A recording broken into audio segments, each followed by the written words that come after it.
Kita lanjutkan kembali bagian dari tema presentasi atau public speaking dengan kekuatan vokal, yaitu peran jeda dalam presentasi. Jeda atau pemberhentian kadangkala kita abaikan dalam penampilan berbicara kita. Padahal jeda berhubungan erat dengan seni berbicara. Seorang pembicara yang baik tentu harus lihai dalam mengatur dan memainkan jeda. Jeda yang baik akan menambah daya tarik bagi audiens. Apa hubungannya jeda dengan seni berbicara? Anda bisa bayangkan bagaimana tidak menariknya sebuah presentasi yang disampaikan tanpa jeda. Satu bahasan presentasi Anda sampaikan sambung menyambung, seperti atlet lomba lari, estafet, atau mirip seorang anak SD yang membaca buku tanpa henti. Sampai akhirnya ngos-ngosan dan kehabisan nafas.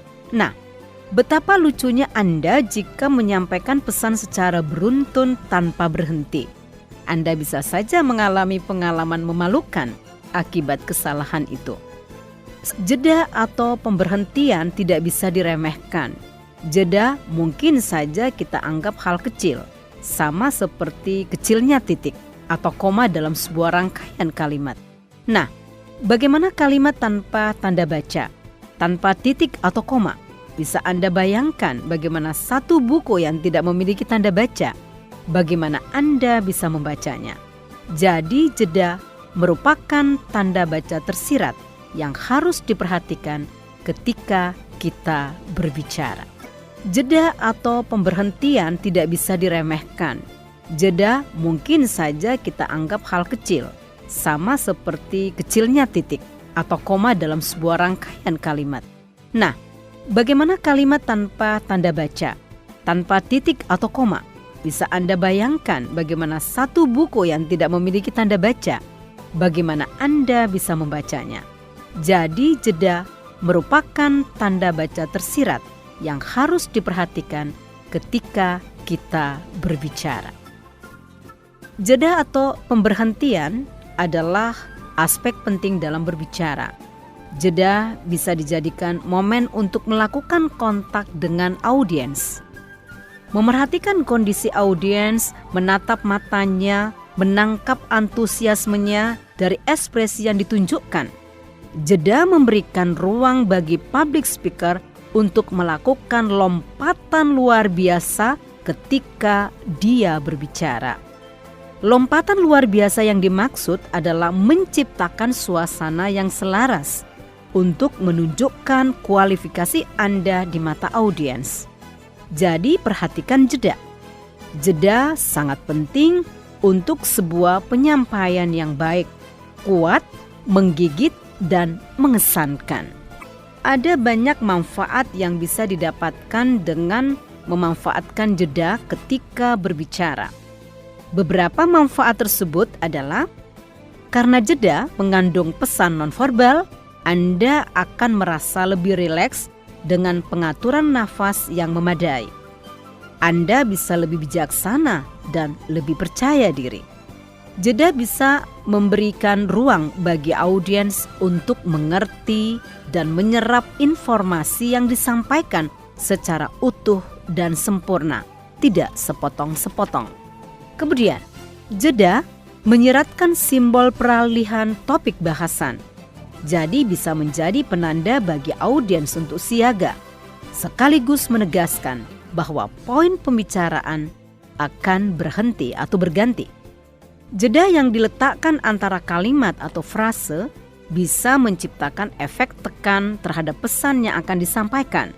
Penekanan terhadap pesan yang akan mengajak audiens untuk lebih memerhatikan apa yang Anda sampaikan, sekaligus menyimak informasi yang akan Anda sampaikan selanjutnya.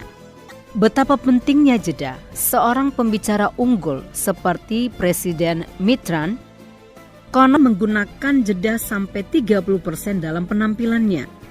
Jadi jeda memiliki muatan yang sangat strategis dalam berbagi dan berdiplomasi dengan audiens Anda. Bagi Anda yang sering menggunakan grafiti bicara yang kadang muncul spontan, seperti dan sebagainya, jeda akan membantu Anda untuk menghilangkan kebiasaan buruk tersebut. Penggunaan grafiti tersebut adalah ruang yang digunakan oleh pembicara untuk berpikir dan merangkai kalimat yang ingin disampaikannya. Nah, jeda bisa menjadi cara taktis untuk meminimalisasi grafiti tersebut. Gunakan jeda untuk berpikir dan menemukan ide, termasuk merangkai kalimat yang ingin Anda sampaikan selanjutnya. Ernest Chen mengemukakan bahwa seharusnya jeda digunakan secara jelas. Selain digunakan untuk menemukan ide dan merangkai kalimat, hendaknya harus difokuskan pada penciptaan ruang kepada audiens untuk betul memahami konten yang kita sampaikan. Tips yang bisa dicoba untuk melatih jeda dalam berbicara adalah dengan membaca cerita atau sebuah rangkaian paragraf yang banyak menggunakan tanda baca. Anda bisa memanfaatkan tanda koma dan titik untuk melatih kelihayan Anda menggunakan jeda. Hal lain yang bisa Anda lakukan adalah dengan memerhatikan mereka yang memiliki kemampuan public speaking ketika berbicara. Anda bisa melihat bagaimana gaya Barack Obama ketika berpidato. Atau sekali Anda perhatikan gaya presenter televisi ketika membawakan materi siarannya. Anda bisa meniru dan mencoba hal yang sama. Jadi, semua tergantung Anda. Sekian dari saya untuk hari ini. Jeda memiliki peran yang amat penting dalam presentasi Anda. Jangan pernah mengabaikannya, karena itu berarti Anda akan membuka ruang kegagalan terhadap penampilan Anda.